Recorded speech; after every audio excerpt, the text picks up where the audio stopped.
effective in that this is a dialogue at a high enough level that when it takes up big issues like protectionism or that kind of thing, these are issues that cut across a lot of bureaucratic boundaries within each government.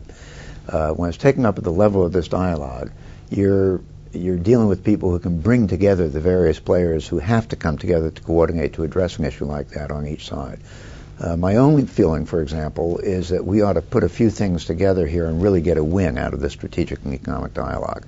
What I would suggest is that the dialogue put on the agenda development of a U.S.-China trade and investment initiative in green technology, where we address the key barriers to really fleshing out our capacity to cooperate in development green technologies. This would include tariff barrier reductions. It would include rules on government procurement.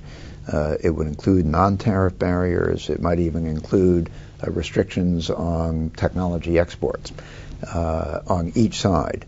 Putting together a package like that, assigning a working group at a ministerial level in both governments to work together on putting together an operational package by next year's strategic and economic dialogue, and then having next year the dialogue take that up with the thought of actually turning it into practical reality, would both resolve the problem or go a significant way toward resolving the problem of having the dialogue only occur once a year.